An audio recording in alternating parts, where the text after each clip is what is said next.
tous, ici Piero San Giorgio.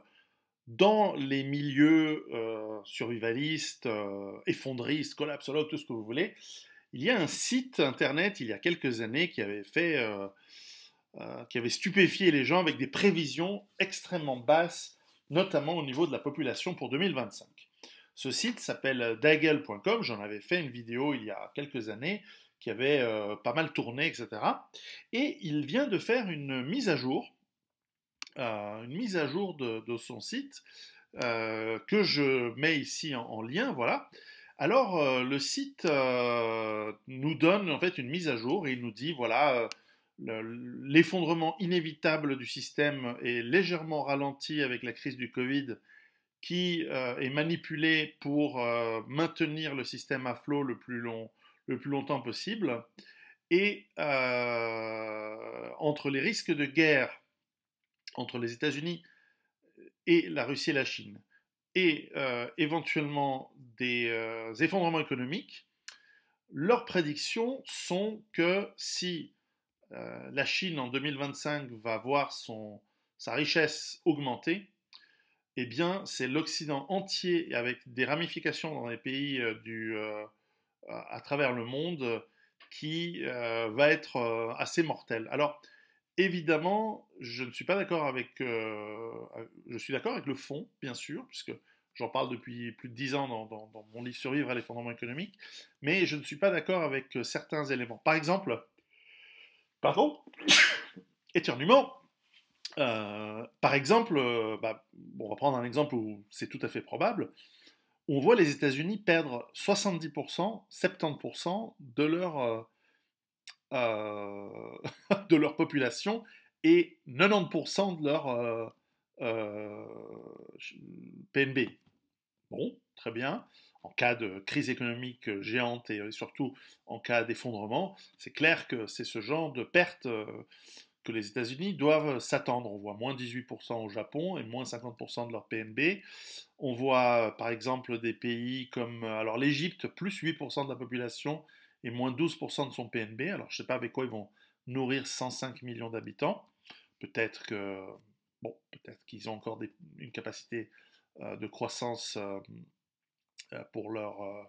Alors Nigeria, il y a une perte par exemple. L'Italie, moins 30% de la population et moins 60% du PNB. La Turquie, moins 11% de la population et moins 61% du PNB. Arabie Saoudite, seulement moins 11% de la population et moins 49% du PNB. Pays-Bas, moins 6% de la population. France, alors voilà, moins 42% de la population et moins 75%, 75% du PNB. Ça, c'est tout à fait les scénarios de guerre civile. Je pense qu'ils sont même encore assez sympas pour la perte de population. Canada, moins 26% de la population. Argentine, moins 7%, par exemple.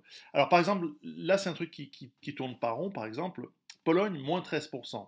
Alors, à moins d'une guerre entre la Russie et les États-Unis, où la Pologne serait ciblée, en cas de grand effondrement de l'Occident, au contraire, je pense qu'il y aurait beaucoup de gens qui iraient se réfugier en Pologne, notamment les Polonais qui habitent en Angleterre ou aux États-Unis, s'ils peuvent évidemment se balader.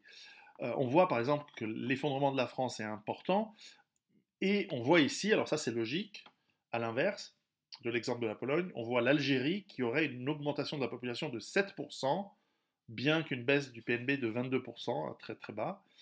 En fait, la logique serait que beaucoup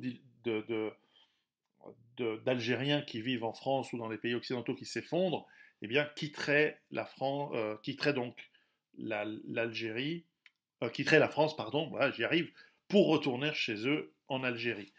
Mais par exemple, un truc qui m'a l'air hallucinant, l'Allemagne, 65% de pertes. Et là, on n'a pas les Turcs qui quittent, puisque la Turquie aussi baisse de population. Donc là, c'est clairement des pertes et 90% de production. Alors, est-ce que c'est parce que l'Allemagne se prend une guerre nucléaire dans la gueule? Je ne sais pas. Mais enfin, ça me paraît énorme comme perte. L'Afrique du Sud, moins 17%. L'Espagne, moins 40% de la population, toujours. Le Maroc, stable. Alors là aussi stable parce qu'il y a des Marocains qui sont en Occident qui quittent, mais bon, peut-être. Hongrie, voilà, stable. Finlande, moins 4%. Belgique, moins 26% de la population et moins 60% du chiffre du PNB. Donc là, on sent la crise économique monstrueuse, totale, hyper violente. Le Portugal, seulement moins 19%. Là aussi, est-ce que les Portugais en France ou en Europe vont pas, qui vivent ailleurs qu'au Portugal vont pas revenir au Portugal? Et puis il y a des chiffres étonnants. Pourquoi est-ce que le Soudan verrait sa population progresser de 8%? S'il y a un effondrement de l'Occident, c'est la même critique que j'avais il y a quelques années sur le site. L'effondrement de l'Occident fait que énormément de pays du tiers-monde n'ont plus de débouchés économiques et donc n'arrivent plus à faire rentrer des sous, donc n'arrivent plus à importer de la nourriture, voire même à en produire. Et donc eux aussi vont morfler. Donc je dis pas ça avec plaisir du tout. L'Autriche, moins 30% de la population. Euh, L'Ukraine, moins 30%. Donc là aussi, pourquoi? Pourtant, ils ont de quoi se nourrir. Donc il y a quand même un problème dans l'analyse. Alors, la Suisse, moins 35% de la population et moins 70% du PNB. Ça me fera mal au cul si ça arrive, mais enfin, c'est possible. Et puis, on voit par exemple le Royaume-Uni. Alors, ça, en cas de grave crise, c'est tout à fait le genre de chiffre. Moins 78, moins 78% de la population et moins 95% de leur chiffre d'affaires. Ah, c'est sûr que si l'économie financiarisée explose, ils n'ont plus de sous. Alors, Grèce, moins 19%. Bulgarie, moins 14%. Ça me paraît excessif. Pourquoi? Alors, pourquoi, par exemple, les Émirats Arabes Unis, en revanche, ne perdent que 23% de la population. Donc ça veut dire qu'ils garderaient tous les expats, tous les étrangers chez eux. Dans ce scénario, c'est pas logique. Si l'économie du monde s'effondre, les Émirats Arabes Unis n'ont plus besoin de garder autant de millions de gens, donc ils devraient s'effondrer bien plus. Quoique moins 20%, c'est peut-être pas illogique. La Norvège, moins 28%, là aussi, pas logique. La Norvège a des ressources alimentaires, et puis ils ont de l'énergie, donc pourquoi est-ce qu'ils baisseraient de 28% de population et moins 70% de l'économie? On a la Côte d'Ivoire qui fait un peu de croissance, c'est marrant, bah, ça va être... pourtant, ils peuvent plus trouver des mogous hein, dans cette situation. Alors, Danemark, moins 30%, Cameroun, stable, Qatar, moins 22% de la population, Biélorussie, moins 18% de la population. Je ne sais pas s'ils prévoient une guerre nucléaire, je vois que ça, hein, mais il n'y a pas de raison que la Biélorussie perde de la population. Tunisie, moins 9%, ouais, je pense que ça, c'est pas logique non plus. Croatie, moins 12%, je vois pas non plus la logique. Serbie, moins 15%, c'est pas logique du tout. Jordanie, moins 30%, à moins d'une guerre avec Israël, je vois pas pourquoi. Bon, Syrie, on ne sait pas. On ne sait pas ce qui pourrait arriver. Donc c'est voilà. Nouvelle-Zélande, moins 27%. Israël, moins 50%.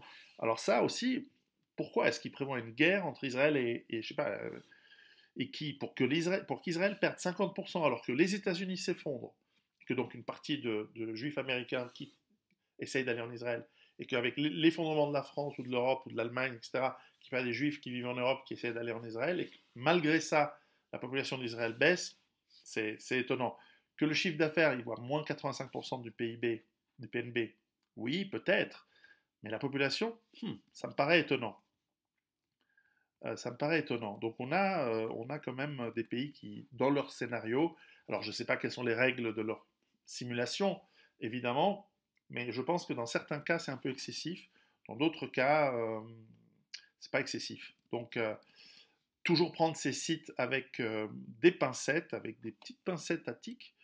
Et alors là je descends sur des petits pays, Somalie, moins 10%, bon, de toute façon on s'en fout, j'ai personne qui me regarde de Somalie. Islande, moins 30% de la population. Là aussi, je vois pas pourquoi. Est-ce qu'il y aurait des tremblements de terre? Bref. Donc, je pense que c'est à prendre avec des pincettes, comme tout d'ailleurs. Réfléchissez par vous-même. Mais c'est quand même des prévisions qui, pour les cas où ils ne sont pas complètement dans le tort, devraient nous le faire réfléchir. Et donc, qui me les font conclure que, comme toujours, préparez-vous et dépêchez-vous de vous préparer parce que c'est chaud hein, quand même. Mais on le savait. À très bientôt. Ciao.